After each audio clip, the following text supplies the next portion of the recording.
Donc nous voilà donc dans la troisième partie de la construction donc, de notre fourmi. Nous allons attaquer le corps. Le corps, toujours en partant d'une boîte, nous allons nous intéresser d'abord à l'abdomen. Donc je le repositionnerai bien ensuite. Une fois de plus, je fais une boîte, donc là plus ou moins grosse pour mon abdomen. On va créer une boîte qui sera ce coup-ci divisée en 2 par 2 par 2. Et une fois de plus, je vais faire une rotation à ma boîte en mode paramétrique de moins 90 pour qu'elle aille dans l'autre sens. Et lui demander en mode position d'être en X, donc sur l'axe du centre, à 0. Ça on le verra plus tard en fonction de ce qu'on va modéliser. Donc à cette boîte, donc voilà, on va l'appeler toujours underscore abdomen et lui mettre un lissage rapide.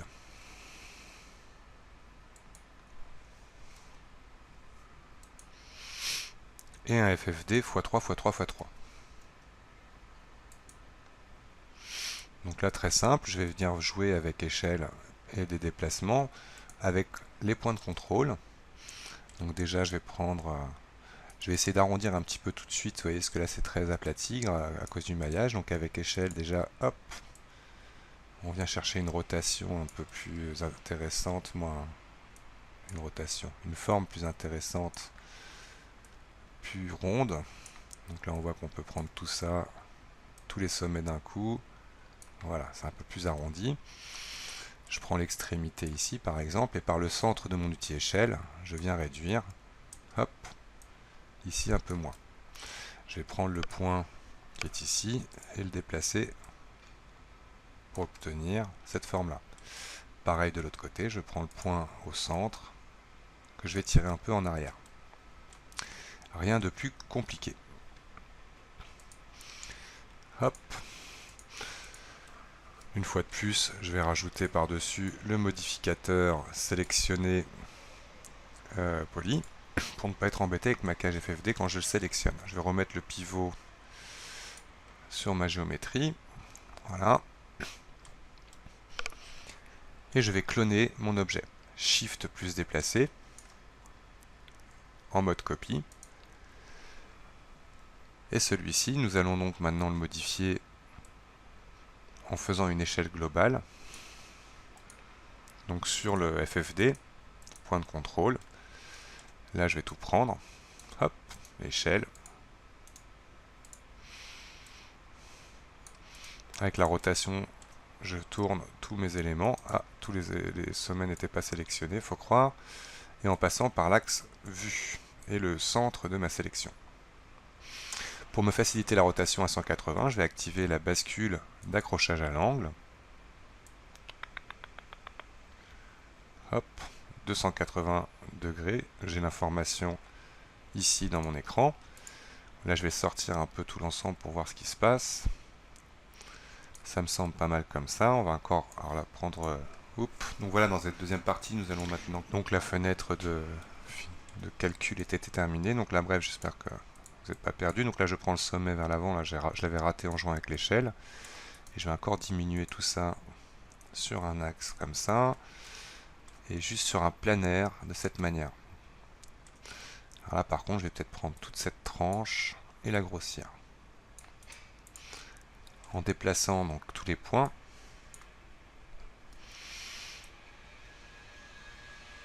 Voilà, quelque chose comme ça. Je regarde mon sélectionné poly.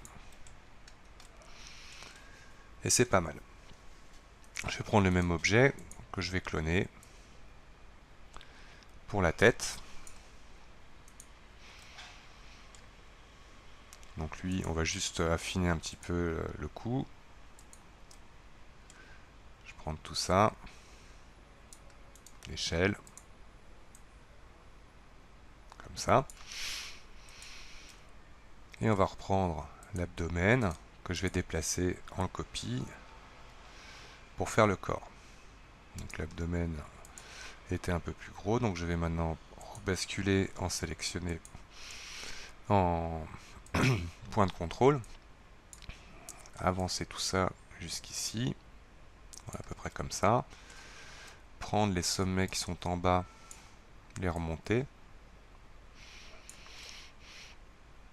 D'accord. Peut-être basculer ça un petit peu par là. Donc vous voyez, juste en jouant avec la même boîte, je vais me faciliter rapidement la création là, de tous ces petits points plutôt que de les faire un par un. Donc juste en utilisant des FFD, je sculpte comme ça mon maillage de base. Voilà mon abdomen. C'est parfait. On a la crédibilité. Donc nous allons maintenant faire les pattes. Donc les pattes, très très simple aussi. Je m'approche, je crée une boîte qui va me faire une première jonction. Alors attention, ce coup-ci la division je la ferai toujours en hauteur, hein, mais ce coup-ci de 6. 5. 5 divisions en hauteur. Donc là on va essayer de faire quelque chose d'assez propre. Donc on va mettre 8 par 8 par 60. Ok. Et utiliser donc la rotation de ma géométrie paramétrique de moins 90 en Y. Étant donné que le positif serait par là, là il part dans le négatif. Donc je tourne autour de l'axe Y, bien comprendre cela. Donc voilà, maintenant une fois que c'est fait, je retourne en vue de dessus comme quand on a fait la pince. Z, zoom sur la sélection. Je convertis ma patte en polygone éditable. Et là, je vais venir commencer à positionner les tranches de sommet. Donc je fais bien un rectangle de sélection, je prends tout. Ça va être à peu près, donc alors, là on va tout de suite reculer l'ensemble arrière, vous allez comprendre après pourquoi. Étant donné que le pivot de ma boîte est ici, je vais m'assurer que tout ça soit à cet endroit. Voilà. Je déplace tout ça ici. Hop. Et maintenant, je vais pouvoir, par exemple, petite astuce, je passe en sous-objet arrête. Quand je fais un clic sur une arête, j'ai qu'une arête de sélectionner. Si je fais un double clic, j'ai 4 arêtes de sélectionner. Automatiquement, le double clic va vous permettre de sélectionner une boucle. Vous voyez? Tac, tac. Et là, en jouant avec échelle, je vais grossir ici un peu cette partie et diminuer celle-là. Pareil ici.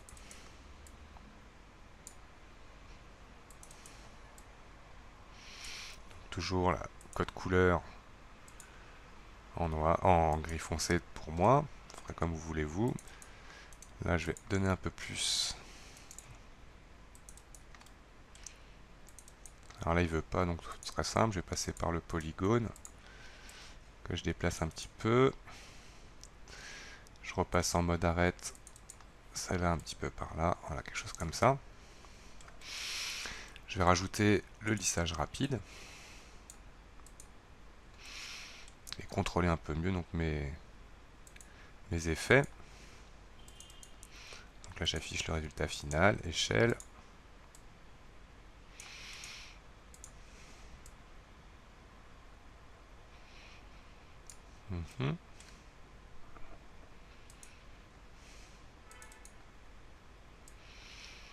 Plus comme ça peut-être ici.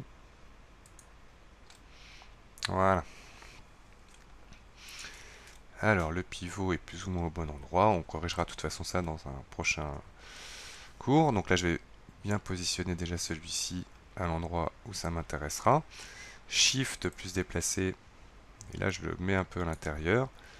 On va éditer celui-ci. Alors tout simplement corriger l'échelle des sommets à cet endroit-là. Juste en 2D, donc là je m'oriente bien pour voir le bandeau qui me permettra de faire l'échelle juste en ZY.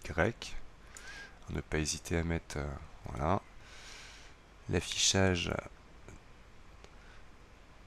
correctement. Quelque chose comme ça. Je duplique ce morceau comme ça. Et là donc on va imaginer que ça sera le bout de ma patte. Bon, je sais que les fourmis ont plus de pattes, mais on fait une fourmi l'esprit d'une fourmi, je vais juste inverser l'échelle de celui-ci. Voilà, ce qui va me donner la fin de ma patte. On pourrait s'amuser à prendre le polygone peut-être et le tirer un peu plus vers l'avant, voilà, pour obtenir ce genre de truc. Ok. Donc maintenant que les pattes sont créées, on va les dupliquer. Mais pour ce faire, d'abord, nous allons faire comme donc dans les bases que je vous ai données dans la vidéo d'avant, créer un système hiérarchique enfant vers parent. Cliquez, glisser, hop, cliquez, glisser, hop. Je vais bien lier ça aussi au corps. Donc pour le reste, on verra plus tard. Là, pour l'instant, je m'intéresse surtout aux pattes. Je sélectionne cet élément-là. En double-cliquant dessus, j'ai toute la chaîne. Je vais en dupliquer un coup par ici. Ok. Et un coup par là. Donc double-clic pour bien sélectionner tout.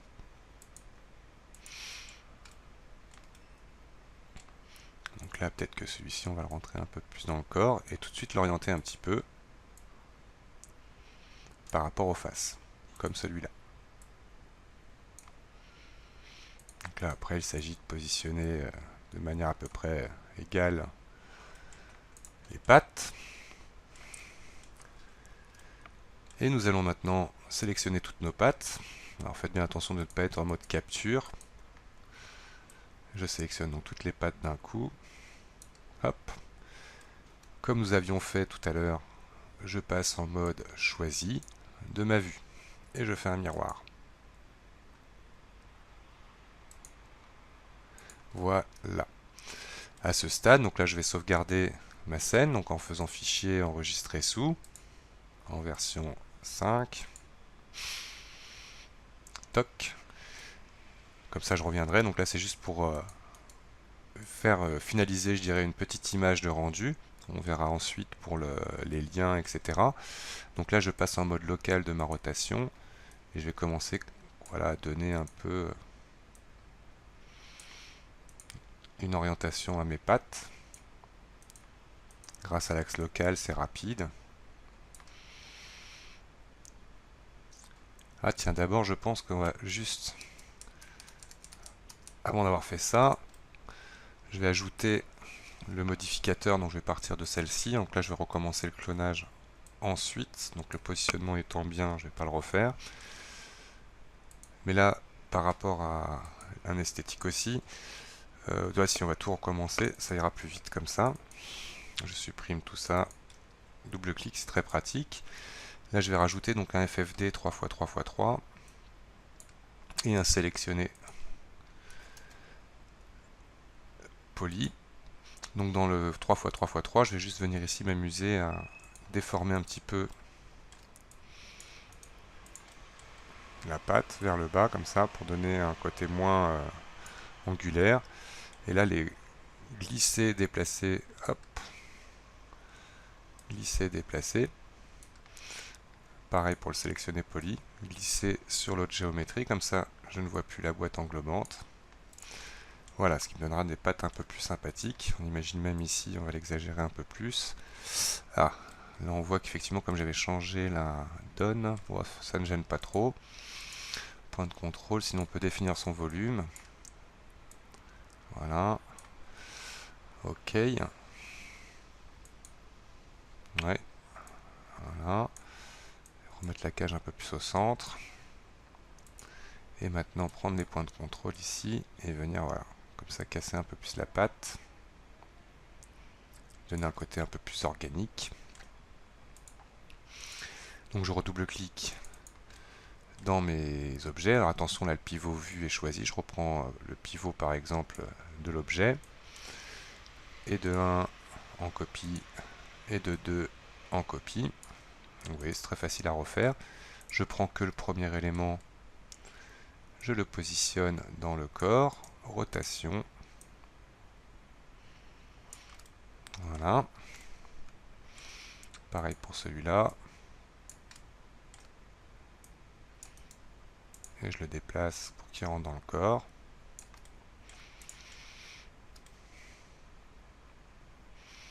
Ok. Donc à ce stade, je vais déjà quand même, plutôt que d'avoir à le faire des deux côtés, orienter tout ça. Donc pour faire bien, je vais créer un plan, très grand plan, voilà, que je ne vais pas déviser, segment longueur et en largeur non, en gris foncé, voilà, et le déplacer de manière à ce qu'il soit bien évidemment plus bas que mon insecte, comme ça. Et là je vais prendre la rotation directement, vous allez voir, de ces trois éléments là, et attention par le pivot d'origine. Donc là ça va me permettre comme ça, vous voyez, de contrôler les trois d'un coup. Ensuite je prends les éléments suivants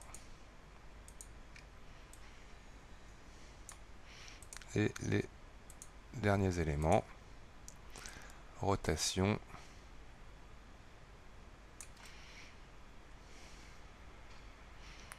voilà, peut-être que là je vais enlever l'accrochage à l'angle pour être un peu plus précis, que je passe à travers le sol, voilà, ce qui est pas mal du tout. Je vais sélectionner que mes pattes,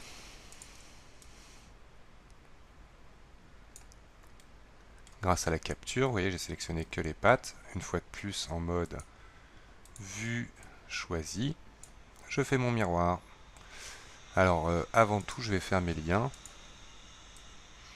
Oups là, attention, un élément par un élément. Clic droit, rappelez-vous, si vous faites une bêtise sans le lâcher, ça va vous aider beaucoup. Et là par exemple, pour les resélectionner, on peut le faire un par un, étant donné que là je suis dans le bon pivot. Miroir, miroir et miroir. Ok. Donc là on a terminé la création, je dirais,